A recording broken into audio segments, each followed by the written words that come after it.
Breaking news చూస్తున్నారు. లేఖ మీద లేఖ రిలీజ్ చేస్తోంది శ్రీరెడ్డి. ఇప్పుడు మరో లేఖాస్త్రాన్ని ప్రయోగించిందా? మరో లేఖనైతే మాత్రం రిలీజ్ చేస్తుంది శ్రీరెడ్డి. దానికి సంబంధించి బ్రేకింగ్ న్యూస్ చూస్తున్నారు.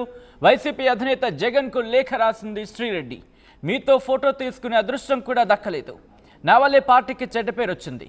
నా మాటల వల్ల పార్టీని డ్యామేజ్ చేశారని అర్థం చేసుకోలేకపోయానంటూ కూడా ఆ లెటర్లో పేర్కొంది. దానికి సంబంధించిన ఎక్స్క్లూజివ్ లెటర్ని మీరు చూస్తున్నారు ఆర్టీవీ స్క్రీన్ మీద. నేను వైసీపీలో సభ్యురాలని కూడా కాదు. సాక్షిలో పనిచేసేటప్పటి నుంచి మీ మీద గౌరవం ఏర్పడింది. మీ పాదయాత్ర, మీ కష్టాలను చూసి అండగా ఉండాలనుకున్నా. నా పాపం మీకు అంటొద్దు అంటూ కూడా ఆ లేఖలో చెప్పుకొచ్చింది శ్రీరెడ్డి. నేను పార్టీకి కార్యకర్తలకు దూరంగా ఉండాలనుకుంటున్నా అంటూ కూడా శ్రీరెడ్డి చెప్పుకొచ్చింది. దానికి సంబంధించిన ఆ లెటర్ కాపీని మీరు చూస్తున్నారు. మరో లేఖను రిలీజ్ చేస్తుంది శ్రీరెడ్డి.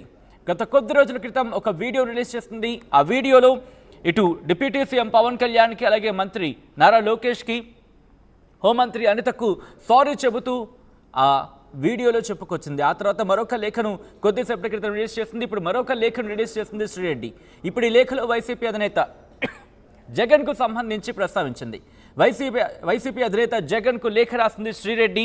మీతో ఫోటో తీసుకునే అదృష్టం కూడా దక్కలేదంటూ కూడా చెప్పుకొచ్చింది ఆ లేఖలో. నా వల్లే పార్టీకి చెడ్డ పేరు వచ్చింది. నా మాటల వల్ల పార్టీని డ్యామేజ్ చేశారని అర్థం చేసుకోలేకపోయినట్టు కూడా ఆవేదన వ్యక్తం చేస్తుంది. అప్డేట్స్ అందించేందుకు మా ప్రతినిధి కృష్ణమోహన్ సిద్ధంగా ఉన్నారు. కృష్ణమోహన్, ఎందుకు ఈ లేఖ మీద లేఖ రాసిన రైట్? అంతకన్నా ముందు ఈ అంశానికి సంబంధించి శ్రీరెడ్డి రియాక్ట్ అయింది, ఒకసారి ఏముందో చూద్దాం. లోకేష్ గారు, మీకు సారీ. అలాగే మీ అమ్మగారికి, మీ భార్య గారికి సారీ. అలాగే అనిత గారు సారీ. అలాగే పవన్ కళ్యాణ్ గారు సారీ. మీ కుటుంబ సభ్యులకు కూడా సారీ.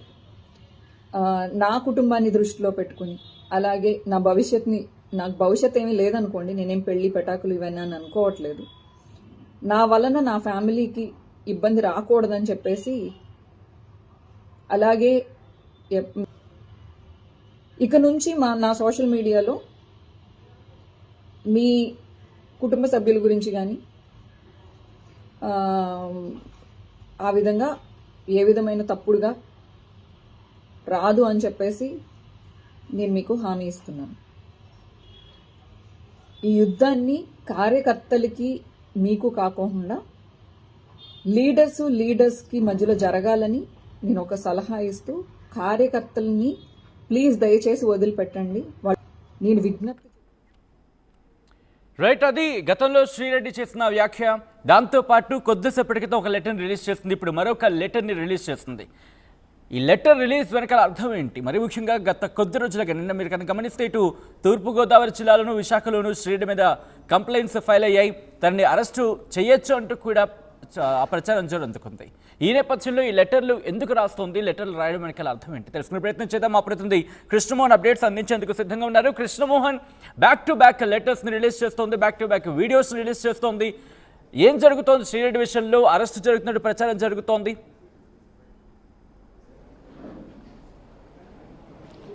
సచిన్, మొత్తం మీద శ్రీరెడ్డి వైసీపీ కార్యకర్తగా, వైసీపీ అభిమానిగా ఉన్న శ్రీరెడ్డి గత 5 సంవత్సరాలుగా ప్రత్యర్థుల మీద విరుచుకుపడ్డ శ్రీరెడ్డి ఇప్పుడు తాను పశ్చాత్తాపం చెందుతున్నాను, నన్ను మన్నించాలి, నన్ను క్షమించాలి అంటూ ప్రాధేయపడుతూ లేఖల మీద లేఖలు రాస్తున్న పరిస్థితి మనం చూసాం. ఉదయాన్నే నారా లోకేష్కి, పవన్ కళ్యాణ్కి, అలాగే చిరంజీవికి, నాగబాబుకి, తర్వాత షర్మిలాకి, సునీతమ్మకి, వీళ్ళందరికీ కూడా క్షమాపణలు చెప్తూ ఒక 2 పేజీల లేఖ రాసిన శ్రీరెడ్డి ఆ తర్వాత జగన్మోహన్ రెడ్డికి, భారతమ్మకి కూడా లేఖరైతే రాసిన పరిస్థితి అయితే ఉంది. ఈ లేఖలో క్లియర్గా ఒక మాట అయితే చెబుతుంది. ఈ జన్మకు మిమ్మల్ని నా కళ్ళతో టీవీలో కాకుండా నిజంగా నేరుగా చూసే ప్రయత్నం జరగలేదు. మీతో ఒక ఫోటో కూడా తీసుకునే అదృష్టం నేను కోల్పోయాను అని అనుకుంటున్నాను అని చెప్పి ఒక లేఖ రాశారు. ఎందుకంటే నా పేరుతో వైసీపీకి చెడ్డ పేరు తీసుకుని వచ్చాను. గడిచిన కొంతకాలంగా కొన్ని రోజులుగా మీడియాలో నేను చేసిన పనికి అనేక మంది వైసీపీని దుమ్మెత్తిపోయడమే కాకుండా నన్ను ఎన్నో విధాలుగా పొంగదీసింది. నేను పార్టీని అనేక మంది మాటల దాడి నుంచి కాపాడటంలో ఎక్కువ డ్యామేజ్ చేస్తున్నానని గ్రహించలేకపోయాను అనేది ఆమె మాట్లాడుతున్న పరిస్థితి. అలాగే పార్టీని అనేక మంది, నేను అట్లీస్ట్ వైసీపీలో సభ్యురాలను కూడా కాదు, సాక్షిలో పనిచేస్తున్నప్పటి నుంచి మీ ఇద్దరి మీద మీ ఇద్దరి మీద అనేక గౌరవ మర్యాదలు ఏర్పడ్డాయి. కానీ పార్టీలో ఎన్ని కష్టాలకు వచ్చి అధికారంలో ఇప్పుడు తిరిగి అధికారంలో ఒక కష్టకాలంలో పడింది. మధ్యలో ఎన్నో కష్టాలు పార్టీని వెంటాడాయి. జగనన్న పాదయాత్ర, కేసులు, జైలు, ఆయన జీవిత కష్టాలను చూసి ఆయనకు సహాయపడాలనుకున్నాను. వీర విధేయత అధికం అవడంతోనే ప్రత్యర్థుల నుంచి నా ఫిల్తీ లాంగ్వేజ్తో తెగబడుతున్నాను అనుకున్నాను. కానీ పార్టీకి అది పెద్ద డ్యామేజ్ చేస్తుందని నేను అనుకోలేదు అని చెప్పి ఆయన లేఖ రాసిన పరిస్థితి. నేను పార్టీకి, పార్టీ కార్యక్రమాలకు దూరంగా ఉండాలనుకుంటున్నాను. పార్టీకి నన్ను క్షమించండి, ఇట్లు మీ శ్రీరెడ్డి అని చెప్పి ఒక లేఖ రాసిన పరిస్థితి. అంటే శ్రీరెడ్డి వరుసగా మనం చూస్తున్నాం ఇటీవల కాలంలో ఏదైతే సోషల్ మీడియాలో, వైసీపీ సోషల్ మీడియాలో శ్రేణుల మీద ఎప్పుడైతే టీడీపీ కూటమి ప్రభుత్వం పెద్ద ఎత్తున కూడా కేసులు నమోదిస్తూ అందరినీ అరెస్ట్ చేయడం మొదలుపెట్టారో ఆ రోజు నుంచి కూడా శ్రీరెడ్డి తన మాట తీరులో కావచ్చు, తన వ్యవహార శైలిలో పూర్తిగా కూడా తేడా చూస్తున్నాం. అంటే ఇటీవల కాలంలో 10 రోజుల ముందు కూడా బహిరంగంగా ఒక ఆడియోను కూడా విడుదల చేసిన పరిస్థితిని మనం చూసాం. ఇప్పుడు సడన్గా లేఖలు రాస్తుంది. ఎందుకంటే ఇప్పటికే ఈమె మీద చాలా ఫిర్యాదులు, చాలా ప్రాంతాల్లో ఫిర్యాదులు ఉన్నాయి, కేసులు కూడా నమోదైనాయి. ఎప్పుడైతే తిరిగి ఇవన్నీ కూడా తమ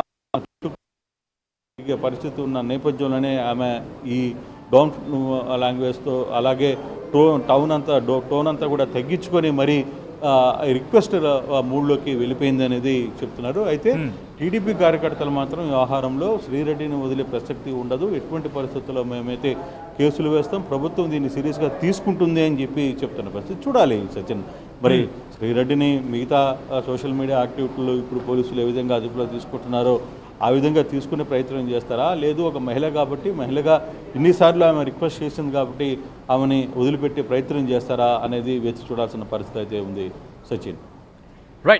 రైట్ కృష్ణమోహన్. సో మొత్తంగా అయితే మాత్రం శ్రీరెడ్డి లేఖ మీద లేఖను రిలీజ్ చేస్తోంది. ఇన్ఫ్యాక్ట్ కొద్దిసేపటి క్రితం ఒక లేఖను రిలీజ్ చేస్తుంది. ఆ లేఖను మీరు చూస్తున్నారు ఆర్టీవీ స్క్రీన్ మీద ఎక్స్క్లూజివ్గా. మరి ముఖ్యంగా లోకేష్ అన్న అంటూ ఒక లేఖను రిలీజ్ చేస్తే ఇప్పుడు వైసీపీ అధినేత జగన్ పేరు ప్రస్తావిస్తూ మరొక లేఖను రిలీజ్ చేస్తుంది. ఎందుకంటే మీరు చూడొచ్చు, నేను అట్లీస్ట్ వైసీపీలో సభ్యురాలను కూడా కాదు, సాక్షిలో పనిచేసేప్పటి నుంచి మీ ఇద్దరి మీద అనేక గౌరవ మర్యాదలు ఏర్పడ్డాయి. కానీ పార్టీ ఎన్నో కష్టాలకు వచ్చి అధికారంలోకి వచ్చింది, ఇప్పుడు తిరిగి కష్టకాలంలో పడింది. మధ్యలో ఎన్నో కష్టాలు పార్టీని వెంబడించాయి. ఒక్కసారి ఆ లెటర్ని ఫ్రమ్ ద బిగినింగ్ చదివే ప్రయత్నం చేద్దాం, హోల్డ్ చేసే ప్రయత్నం చేద్దాం. పీసీఆర్ ఫ్రమ్ ద బిగినింగ్ ఒకసారి వెళ్ళే ప్రయత్నం చేద్దాం. ఒకసారి ఫ్రమ్ ద బిగినింగ్ వెళ్దాం ఆ లెటర్కి సంబంధించి. ఒకసారి మీరు చూడొచ్చు, జగనన్నకి, భారతమ్మకి నా హృదయపూర్వక నమస్కారాలు. ఈ జన్మకి మిమ్మల్ని నా కళ్ళతో టీవీలో కాకుండా నిజంగా చూసే అదృష్టం లేదనుకుంటా. ఒక ఫోటో కూడా తీసుకునే అదృష్టాన్ని నేను కోల్పోయాను అని అనుకుంటున్నాను. ఎందుకంటే నా పేరుతో వైఎస్ఆర్సీపీకి చెడ్డ పేరు తీసుకొచ్చాను. గత కొన్ని రోజులుగా మీడియాలో నేను చేసిన పనికి అనేక మంది వైఎస్ఆర్సీపీని దుమ్మెత్తిపోయడమే నన్ను ఎన్నో విధాలుగా మానసికంగా కృంగతీసింది. నేను పార్టీలో అనేక మంది మాటల దాడి నుంచి కాపాడంలో ఎక్కువ డ్యామేజ్ చేస్తున్నానని గ్రహించలేకపోయాను. నేను అట్లీస్ట్ వైఎస్ఆర్సీపీలో సభ్యురాలను కూడా కాదు, సాక్షిలో పనిచేసేప్పటి నుంచి మీ ఇద్దరి మీద అనేక గౌరవ మర్యాదలు ఏర్పడ్డాయి. కానీ పార్టీ ఎన్నో కష్టాలకు వచ్చి అధికారంలోకి వచ్చింది, ఇప్పుడు తిరిగి కష్టకాలంలో పడింది. మధ్యలో ఎన్నో కష్టాలు పార్టీని వెంటాడాయి. జగనన్న పాదయాత్ర, కేసులు, జైలు, ఆయన కష్టాలు చూసి ఆయనకు ఉడతా సాయంగా ఉండాలని అనుకున్నారు. వీర విధేయత అనే అంశాన్ని కూడా అక్కడ తాను ప్రస్తావించింది. అలా మీరు చూస్తే కనుక జగనన్న పాదయాత్ర ఇవన్నీ ఆ అంశాలను ప్రస్తావిస్తూ వీర విధేయత అధికం అవడంతో ప్రత్యర్థులను నా ఫిల్తీ లాంగ్వేజ్తో తెగబడుతున్నాను అనుకున్నాను, కానీ పార్టీకి డ్యామేజ్ చేస్తున్నాను అనుకోలేదు. నేను చేసిన పని వలన మీరు ఎంతో బాధపడి ఉంటారంటూ కూడా కంక్లూషన్లోకి తను రాసుకొచ్చిన సందర్భాన్ని ఆ లెటర్లో మీరు చూడొచ్చు. అయితే కొద్దిసేపటి క్రితం లోకేష్ అన్న అంటూ ఒక లెటర్ని రిలీజ్ చేస్తుంది. ఆ తర్వాత ఈరోజు ఇప్పుడు జగనన్న భారతమ్మ అంటూ కూడా మరొక లెటర్ని రిలీజ్ చేస్తుంది. ఇలా లెటర్ను రిలీజ్ చేయడం మీరు చూడొచ్చు. లాస్ట్లో తను కంక్లూడ్ చేసే ముందు కూడా ఒక్కసారి ఆ కంక్లూషన్కి వచ్చినప్పుడు, ఎందుకంటే అక్కడ కాస్త భావోద్వేగమైన లైన్స్ కూడా మనం చూడొచ్చు. నా ఫిల్తీ లాంగ్వేజ్తో తెగబడుతున్నాను అనుకునే, పార్టీకి డ్యామేజ్ చేస్తున్నాను అనుకోలేదు, నేను చేసిన పని వల్ల మీరు ఎంత బాధపడ్డారో నేను అర్థం చేసుకుని నా పాప మీకు అంటద్దు, నేను పార్టీ కార్యకర్తకి దూరంగా ఉండాలనుకుంటున్నాను అంటూ కూడా చెప్పుకొచ్చింది. అంటే ఇక్కడి నుంచి వైసీపీకి సంబంధించి మద్దతుగా మాట్లాడదా అంటూ కూడా క్వశ్చన్ రైజ్ అవుతోంది. కొద్ది రోజుల క్రితం తను మాట్లాడిన సందర్భాన్ని కూడా మనం చూసాం. ఇటు ఎప్పుడైతే సోషల్ మీడియా అంశానికి సంబంధించి అరెస్టుల పర్వం మొదలైందో అప్పుడు తాను రియాక్ట్ అయిన సందర్భానికి సంబంధించి ఆ వీడియో క్లిప్ మనం చూసాను. నేను పార్టీ కార్యకర్తలకి దూరంగా ఉండాలనుకుంటే నా వల్ల నా పార్టీకి చెడ్డ పేరు రావడం నాకు ఇష్టం లేదు, క్షమించండి అంటూ ఇట్లు శ్రీరెడ్డి అంటూ కంక్లూడ్ చేసింది. ఈ నేపథ్యంలో తనక వైఎస్ఆర్సీపీకి గతంలో మరి ముఖ్యంగా ఎలక్షన్స్ టైంలో వైఎస్ఆర్సీపీకి మద్దతుగా మాట్లాడింది. ఆ తర్వాత ఒక్కసారిగా తను మాట్లాడిన ఆ మాట తీరు కావచ్చు, తను ఉపయోగించిన పదాలు కావచ్చు అభ్యంతరకరంగా కాస్త ఇబ్బందికరంగా ఉన్నాయనేది ఇటు తెలుగుదేశం పార్టీ కావచ్చు లేకపోతే తెలుగుదేశం మద్దతుదారులు కావచ్చు ఈ అంశాన్ని సోషల్ మీడియాలో తీవ్రంగా ఖండించారు. అయితే సోషల్ మీడియా అంశానికి సంబంధించి గతంలో ఎవరైతే ఇబ్బందికర అంటే అసభ్యకర పోస్టులు కావచ్చు లేకపోతే అభ్యంతరకర పోస్టులు కావచ్చు పెట్టిన వాళ్ళ మీద ఆంధ్రప్రదేశ్ ప్రభుత్వం కూటమి ప్రభుత్వం సీరియస్ యాక్షన్లోకి దిగుతోంది. ఈ నేపథ్యంలో ఎప్పుడైతే స్టార్ట్ అయిందో ఒక్కొక్కరు కూడా అలర్ట్ అయ్యారు. మరి ముఖ్యంగా ఇటు శ్రీరెడ్డికి సంబంధించి ఒకసారి ఎఫ్ఐఆర్ కాపీ మీరు చూస్తున్నారు. నిన్న ఆంధ్రప్రదేశ్లో ఇటు తూర్పుగోదావరితో పాటు విశాఖపట్నంలో తన మీద కంప్లైంట్స్ రిజిస్టర్ అవుతున్నాయి. ఎఫ్ఐఆర్ కాపీని మీరు చూస్తున్నారు. Police station Bommuru police station అంటూ మీరు చూడొచ్చు.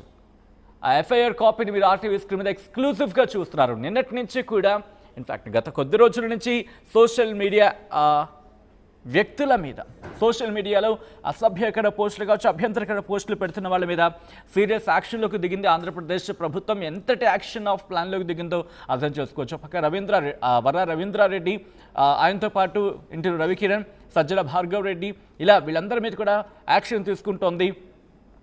ఎప్పుడైతే ఈ యాక్షన్ స్టార్ట్ అయిందో దీనికి రియాక్షన్ స్టార్ట్ అయిందా అనే అంశానికి సంబంధించి రియాక్షన్ వచ్చేలా శ్రీరెడ్డి మాట్లాడిన సందర్భం కూడా దానికి బలం చేకూరుతుందని చెప్పుకోవాలి. ఈ నేపథ్యంలో శ్రీరెడ్డి బ్యాక్ టు బ్యాక్ ఎందుకంటే ఎఫ్ఐఆర్ కూడా రిజిస్టర్ అయింది. ఆ ఎఫ్ఐఆర్ కాపీని కూడా మీరు చూడొచ్చు. ఈ నేపథ్యంలోనే కొద్దిసేపటి క్రితం లోకేష్ అన్న అంటూ కూడా ఒక లెటర్ రిలీజ్ చేసింది. నా ఫ్యామిలీ మీద ఒట్టేసి చెప్తున్నా ఇప్పటి పరిస్థితుల నుంచి అంటూ కూడా ఒక లెటర్ని రిలీజ్ చేస్తూ ఒకసారి ఆ లెటర్ని కూడా నేను మీకు చదివించే ప్రయత్నం చేస్తాను. ఇక్కడ లోకేష్ అన్నకు విజ్ఞప్తి అంటూ, లోకేష్ అన్న నేను పుట్టింది గోదావరి అయినా పెరిగింది మొత్తం విజయవాడ పరిసర ప్రాంతాలు, అందుకే నాకు మీ కమ్యూనిటీ వాళ్ళే 95% ఫ్రెండ్స్. ఈ విషయాన్ని అనేక వీడియోస్లో కూడా చెప్పాను. వెరీ రేర్ టైమ్స్లో మైట్ బి నేను మెన్షన్ చేస్తుంటాను కానీ అవమానించలేదు. మా అమ్మ నాన్నగారు కూడా విజయవాడలోనే ఎక్కువ అనుబంధం, అలాగే మా సొంత ఇల్లు గట్రా అక్కడే. అమరావతి రావడం మా ఇంట్లో వాళ్ళని ఎంతో సంతోషపెట్టింది, ఎందుకంటే వాళ్లకున్న అరకొర సొంత ఇల్లు రేట్లు పెరిగాయని, అందుకే మా అమ్మ నాన్నలు టీడీపీకి ఓటేశారు. లోకేష్ అన్న మీరు కొన్ని విషయాల్లో ఎంత ముందుగా ఉంటారో అంతకంటే ఎక్కువ మంచితనం కూడా ఉందని ఈ నా కేసుల విషయంలో మాట్లాడమని నేను అంతకుముందు వీడియోలో మెన్షన్ చేసినట్టు సారీ చెప్పింది కూడా అంటూ కూడా మా కుటుంబ సభ్యులే అంటూ కూడా ప్రస్తావించింది. ఎస్ ఒక్కసారి సో జగన్కి సంబంధించిన రాసిన లేఖ గురించి మనం మాట్లాడుకుంటున్నాం. అట్ ద సేమ్ టైం కొద్దిసేపటి క్రితం లోకేష్కి సంబంధించి కూడా లోకేష్ని ఉద్దేశిస్తూ కూడా తను ఒక లెటర్ని రాసింది. బ్యాక్ టు బ్యాక్ ఈ లేఖాస్త్రాలు సంధిస్తోంది. ఎందుకు అనేది ఒకసారి కామెంట్ చేసే ప్రయత్నం చేయండి. శ్రీరెడ్డిలో రియాక్షన్ మరి ముఖ్యంగా శ్రీరెడ్డికి సంబంధించి ఏమనుకుంటున్నారు? Sri Reddy back to back letters రాడి రోజు జగన్కు శ్రీరెడ్డి లేఖ రాస్తుంది. ఇక దాదాపుగా వైసీపీని తను విడిచిపెట్టినట్టేనా అనే ఒక క్వశ్చన్ మార్క్ అయితే రైజ్ అవుతుంది. సో మీకేమనిపిస్తుంది కింద కామెంట్ బాక్స్లో మెన్షన్ చేయండి.